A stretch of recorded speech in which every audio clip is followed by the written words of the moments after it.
సంఘటన మీద strike start చేశాం. స్ట్రైక్ అంటే మేము డాక్టర్స్గా హాస్పిటల్లో వర్క్ చేస్తూ ఉంటాం. అయితే ఫస్ట్గా ఇన్సిడెంట్ ఎప్పుడు జరిగిందంటే ఆగస్టు 9వ తారీఖు. ఆగస్టు 9వ తారీఖు మీకు తెలుసా ఏం జరిగిందో? తెలిసిన వాళ్ళు చెప్తారా? ఓకే, ఒక డ్యూటీ డాక్టర్ మీద, ఒక పోస్ట్ గ్రాడ్యుయేట్ మీద, ఫీమేల్ రెసిడెంట్ ఆమె ఏం చేస్తుంది అంటే she serving the people, she serving the public. So అసలు అక్కడ ఏం జరిగింది ఏంటి అనేది ఇప్పటివరకు ఒక కాన్స్పిరసీగా ఉంది, ఏది క్లియర్గా తెలియట్లేదు. బట్ అసలు ఏం జరిగిందంటే అక్కడ ఒక రేప్ అండ్ మర్డర్ జరిగిందని మనందరికీ తెలుసు. బట్ ఇమీడియట్గా ఆ సంఘటన జరిగిన వెంటనే అక్కడ ఉన్న principal, RG Kar medical college principal, ఆయన వాళ్ళ పేరెంట్స్కి ఫోన్ చేసి సూసైడ్ జరిగింది అని చెప్పడం జరిగింది. ఎంత దారుణం అంటే అది క్లియర్ కట్ మర్డర్గా అది మనకు కనిపిస్తున్నప్పటికీ కూడా అది సూసైడ్ అని ఆ ప్రిన్సిపల్ వాళ్ళ పేరెంట్స్కి తెలియజేయడం జరిగింది. ఆ తర్వాత ఒక్కొక్కటిగా అంటే అసలు అక్కడ ఏం జరగలేదని క్లియర్గా మాపప్ చేయడానికి, ఆ సాక్ష్యాలు లేకుండా చేయడానికి వెంటనే ఎక్కడైతే ఆ సెమినార్ హాల్లో జరిగిందో ఇన్సిడెంట్, ఆ పక్కనే కన్స్ట్రక్షన్ వర్క్ పేరిట మొత్తం ఆ బిల్డింగ్ డెమాలిష్ చేయడం జరిగింది. ఆ తర్వాత దీనికి వ్యతిరేకంగా అక్కడ ఉన్న జూనియర్ డాక్టర్స్ అందరూ కూడా ప్రొటెస్ట్ చేస్తుంటే ఆగస్టు 14వ తారీఖు అంటే స్వాతంత్రం దినోత్సవానికి ముందు రాత్రి 1000 మందికి పైగా దుండగులు వాళ్ళు ఏం చేశారంటే ఆ హాస్పిటల్ని మొత్తం ధ్వంసం చేశారు. ఎవరైతే ప్రొటెస్ట్ చేస్తున్నారో వాళ్ళందరినీ కూడా భయపెట్టడానికి, వాళ్ళందరినీ చెల్లా చెదురు చేయడానికి వాళ్ళు నిర్దాక్షిణ్యంగా, అంటే దీని వెనకాల ఎంత పొలిటికల్ బ్యాక్గ్రౌండ్ ఉంది, ఎంత బడాబాబులు ఎంతమంది ఉన్నారంటే ఎవరైతే ఈ దారుణానికి ఒడిగట్టారో, ఎవరైతే ఈ అసలు అది మనుషులు చేసే పనే కాదు. అసలు మీకు తెలుసో తెలియదో కానీ ఎంత దారుణంగా చంపారంటే ఆ అమ్మాయిని, అది నేను మాటల్లో అసలు చెప్పలేను. నేను మాటల్లో అంత దారుణంగా ఆ అమ్మాయిని చంపారు. అది it's not just a rape, it's a pre plan murder. ఆమెని కావాలని, ఆమెని చంపాలని చెప్పి వాళ్ళు ప్లాన్ చేసుకొని చంపారు. ఎందుకు అని మీరు నన్ను అడగచ్చు, నేను చెప్తాను ఇప్పుడు. ఎందుకు అని అంటే ఆ హాస్పిటల్లో, ఆర్జీ కార్ మెడికల్ కాలేజీలో చాలా అక్రమాలు జరుగుతున్నాయి. దీని అన్నిటికీ అక్కడ ఉన్న ప్రిన్సిపల్ మెయిన్ కారణం అన్నమాట. ఏం జరుగుతున్నాయంటే అక్రమంగా ఆ డ్రగ్, అది మెడిసిన్ అమ్మడమే కానీ, ఆ డెడ్ బాడీస్తో కానీ, he's totally money minded person. అంటే ప్రతి దాంట్లో ఇప్పుడు స్టూడెంట్స్ని పాస్ చేయాలన్నా మనీ తీసుకోవడం, ఆ చుట్టుపక్కల ఏదైనా స్టాల్స్ పెట్టాలన్నా కానీ కమిషన్ తీసుకోవడం. సో ప్రతి దగ్గర ఆయన మనీ మైండెడ్గా స్టూడెంట్స్ని హరాస్ చేయడం. ఆయనకంటూ ఒక సెపరేట్ క్వార్టర్ని ఏర్పరచుకొని వాళ్ళందరికీ కూడా పొలిటికల్ బ్యాక్గ్రౌండ్ ఉండబట్టి వాళ్ళు ఏం చేసినా అక్కడ చలామణి అవుతూ ఉంది. వాళ్ళని ఎదురు ప్రశ్నించే వాళ్ళే లేరు. అయితే ఈ దారుణాలని, అక్రమాలని ఆ కాలేజీలో ఏదైతే జరుగుతున్నాయో వాటిని ఆ అమ్మాయి బయట పెట్టాలని డిసైడ్ చేసుకుంది. నేను వీటిని అన్నింటినీ ఎట్లయినా నేను బయట పెడతానని ఒక అమ్మాయి పోరాడింది. అయితే ఆ అమ్మాయి గొంతు నొక్కేయడానికి వాళ్ళు చాలా దారుణంగా అమ్మాయిని చిత్రహింసలు పెట్టారు. ముందు అసలు ఇది జరగడానికి, ఇదంతా జరగడానికి ముందు ఆ అమ్మాయి కొత్త కారు కొనుక్కుంటే ఆ కారుని ధ్వంసం చేశారు. ఆ తర్వాత ఆ అమ్మాయిని ఎలా అయినా ఆమె గొంతు అణిచేయాలని చెప్పి ఆమె కంటిన్యూస్గా 36 అవర్స్ కంటిన్యూస్గా డ్యూటీస్, అంటే ఒకసారి ఊహించుకోండి, 36 అవర్స్ కంటిన్యూస్ డ్యూటీస్ వేశారు. అయినప్పటికీ ఆ అమ్మాయి ఏమాత్రం కాంప్రమైజ్ అవ్వలేదు. అయినా కానీ అప్పుడు ఆ రోజు రాత్రి 9వ తారీఖు రాత్రి ఫెలో ఇంటర్న్స్ కానీ, పోస్ట్ గ్రాడ్యుయేట్స్తో కానీ గొడవ జరిగిందనమాట. ఈ విషయం మీద గొడవ జరిగినప్పుడు అప్పుడు వాళ్ళు డిసైడ్ చేసుకున్నారు, ఈ అమ్మాయి మన మాట వినట్లేదు, ఈ అమ్మాయి మనకు లొంగట్లేదు, ఈ అమ్మాయిని ఎలా అయినా చంపేయాలి, ఈ అమ్మాయి గొంతు నొక్కేయాలని చెప్పి వాళ్ళు డిసైడ్ చేసుకొని ప్రీ ప్లాన్డ్గా ఎవరైతే అక్కడ ఉన్న ఆమెతో పాటు చదివే ఇంటర్న్సే కానీ, పోస్ట్ గ్రాడ్యుయేట్సే కానీ వాళ్ళే ఆ అమ్మాయిని చంపారని చెప్పి మాకు తెలిసింది. అయితే వాళ్ళెవరు బయట పెట్టకుండా వాళ్ళందరినీ, అసలు మాకు తెలిసిన ఇన్ఫర్మేషన్ అంటే ఎవరైతే మినిస్టర్స్ కొడుకులు ఉన్నారో, ఎవరైతే పొలిటీషియన్స్ కొడుకులు ఉన్నారో, దీంట్లో ఇన్వాల్వ్ అయి ఉన్నారో వాళ్ళంతా అబ్రాడ్ వెళ్ళిపోవడం జరిగింది. వాళ్ళు అసలు ఈ దేశంలో లేరు, వాళ్ళని తప్పించేశారు. అయితే దీన్ని కవరప్ చేయడానికి ఒక పర్సన్, అతను కూడా డ్రంకర్డ్, అతను మంచోడని నేను అనను, అతను కూడా ఒక వ్యసనపరుడు, అతను కూడా ఒక క్రిమినలే. అయితే ఆయన్ని, ఆ ఒక్క అతన్ని మాత్రం దోషిగా చూపించి వెనకాలన్న మిగతా అందరూ కూడా తప్పించుకున్నారు. అయితే మేము ఏపీ చూడ అసోసియేషన్ తరఫున మేము లాస్ట్ 11 డేస్గా ఫైట్ చేస్తున్నాం. దేనికి ఫైట్ చేస్తున్నాం అంటే మీ అందరికీ తెలియాలి, మీరు ఈ ఒక్కరోజు ప్రొటెస్ట్ చేసి ఉండొచ్చు, but we're fighting since last 11 days. What are our demands అది మీ అందరికీ తెలియాలి కాబట్టి నేను ఈరోజు మీ ముందుకు వచ్చి మాట్లాడుతున్నాను. What are our demands?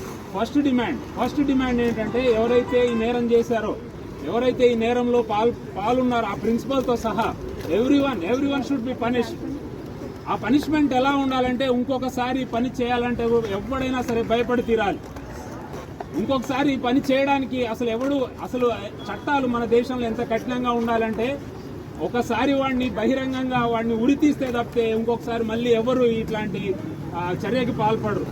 So what are we demanding? First thing is justice for the victim. ఆ అమ్మాయి ఆత్మశాంతి కలగాలంటే ఎవరైతే దీని వెనకాల ఉన్నారో ప్రతి ఒక్కరికి కఠినంగా శిక్ష పడాలి. That is the first thing we're demanding. Second thing, ఇంకొకసారి ఇట్లాంటివి జరగకూడదంటే సెంట్రల్ ప్రొటెక్షన్ యాక్ట్ అనేది especially for health care professionals, అంటే డాక్టర్స్ ఎవరైతే హాస్పిటల్స్లో పనిచేస్తూ ఉంటారో వాళ్ళకి సేఫ్టీ ఉండదు. అంటే వచ్చే పేషెంట్ అటెండర్సే కావచ్చు, వాళ్ళు ఏ కండిషన్లో ఉంటారో తెలియదు, తాగి వస్తారు, డ్రగ్స్ తీసుకొని వస్తారు. సో వాళ్ళు మాతో ఎలా బిహేవ్ చేస్తారో తెలియదు. అంటే మేము ఎంత కష్టపడి పేషెంట్ బ్రతికించడానికి ట్రై చేసినా కానీ everything is not in our hands.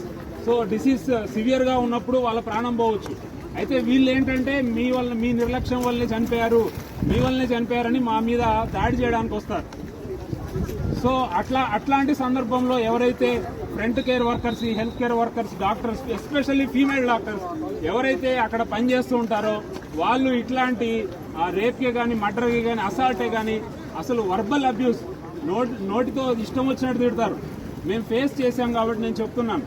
వాళ్ళు ఎలా బిహేవ్ చేస్తారో తెలియదు. కాబట్టి మేము డిమాండ్ చేసేది ఫస్ట్ పాయింట్ ఏం చెప్పాను, జస్టిస్ ఫర్ ద విక్టిమ్. అంటే ఆ అమ్మాయికి న్యాయం జరగాలంటే దోషులకి కఠినంగా శిక్ష పడాలి. Second point is central protection act. అంటే మా హెల్త్ కేర్ ప్రొఫెషనల్స్, డాక్టర్స్కి హాస్పిటల్స్లో సరైన సెక్యూరిటీ ఉండాలి, సేఫ్టీ ఉండాలి అని మేము డిమాండ్ చేస్తున్నాం. That is the second point. And third point, లోకల్గా మేము ఎక్కడైతే హాస్పిటల్లో పనిచేస్తున్నామో అసలు మీకు తెలియదు కాబట్టి నేను చెప్తున్నాను. మేము ఎక్కడైతే డ్యూటీ డాక్టర్స్గా మేము నైట్ డ్యూటీస్ చేస్తుంటామో మాకు తాగడానికి వాటర్ ఉండవు, వాటర్ ఫెసిలిటీ ఉండదు. We work for continuously 24 hours మేము వర్క్ చేస్తాం. మాకు వాటర్ ఉండదు, వాష్రూమ్ ఫెసిలిటీ ఉండదు. ఫీమేల్ డాక్టర్స్ ఎంత ఇబ్బంది పడతారంటే వాష్రూమ్కి వెళ్ళడానికి వాష్రూమ్ కూడా ఉండదు, వాటర్ ఉండదు, వాష్రూమ్ ఉండదు, సెక్యూరిటీ ఉండదు, ఏమీ ఉండదు. అయినా మేము ఎందుకు పని చేస్తున్నాం? పేషెంట్ల కోసం మానవత్వంతో మేము సర్వీస్ మోటోతో సర్వీస్ చేయాలని చెప్పి మేము పేషెంట్లకి మేము సర్వీస్ చేస్తుంటే అసాల్ట్ ఇట్లాంటి దాడులు జరుగుతుంటే మేము ఎట్లా చూస్తూ ఊరుకోవాలి? సో దీనికోసం మేము ఎప్పుడైతే ఇది జరిగిందో ఆగస్టు 9th జరిగింది. సో వెంటనే మేము 10th 11th మేము స్ట్రైక్ స్టార్ట్ చేసాం. ఓపీ సేవలు కానీ ఐపీ అంటే ఇన్పేషెంట్ సేవలు కానీ this is not happening just somewhere for the India. National వైడ్గా మా అసోసియేషన్ ఏపీ జూడా తరఫున మేము ఇక్కడ government hospitals all over the Andhra Pradesh, in every government hospital we're on strike. We have shut down the out patient services and inpatient services. అయితే August 14th ఎప్పుడైతే వీళ్ళు protest చేస్తున్న వాళ్ళ మీద గుంపు అంతా వచ్చి దాడి చేశారో అప్పటి నుంచి మేము అప్పటి వరకు ఎమర్జెన్సీ సర్వీసెస్ కంటిన్యూ చేసాం. బట్ ఆగస్టు 14th జరిగిన దాని తర్వాత మేము ఎమర్జెన్సీ సర్వీసెస్ కూడా ఆపేసాం. ఎందుకు చేస్తున్నామంటే మాకు న్యాయం జరిగే వరకు మేము పోరాడుతున్నాం. We want justice. We want justice. We want justice. We demand justice. Justice. Justice. Justice. Justice. We demand justice. We demand justice. But I just want, నేను మీతో మాట్లాడడానికి మెయిన్ రీజన్ ఏంటంటే I want to appreciate each and everyone who have participated in this rally. Big applause to each and every one of you. ఎందుకంటే మేము since 11 days మేము protest చేస్తున్నాం. మాకు ఒక 4-5 days దాకా మా వాయిస్ అసలు వెళ్ళలేదు బయట జనాలకి. మేము ఏదో హాస్పిటల్లో మేము టెంట్ వేసుకొని స్ట్రైక్ చేస్తున్నాం కానీ బయట జనాలకి రీచ్ అవ్వలేదు. బయట జనాలకి మా వాయిస్ తెలియాలి, మేము ఎందుకు స్ట్రైక్ చేస్తున్నామని తెలియాలి. అంటే పబ్లిక్ ఏమనుకుంటారంటే వీళ్ళు డాక్టర్లు అయ్యి ఉండి పేషెంట్ని ట్రీట్మెంట్ చేయకుండా ఎందుకు ఇట్లా చేస్తున్నారు స్ట్రైక్ అంటే అసలు ఎందుకు మేము ఈ స్ట్రైక్ స్టార్ట్ చేసాం, మేము ఎందుకు చేస్తున్నాం అనేది ప్రతి ఒక్కరికి తెలియాలి. సో ఆ రీజన్తో మేము we have been approaching all other organisations. మాకు డాక్టర్ అసోసియేషన్ కానీ, నర్సింగ్ అసోసియేషన్స్ కానీ, ఎన్జిఓసే కానీ, ఏఎస్ఎఫ్, ఎస్ఎఫ్ఐ, ఇట్లా different student organisations, political organisations last 3-4 daysగా everyone are telling their support to us.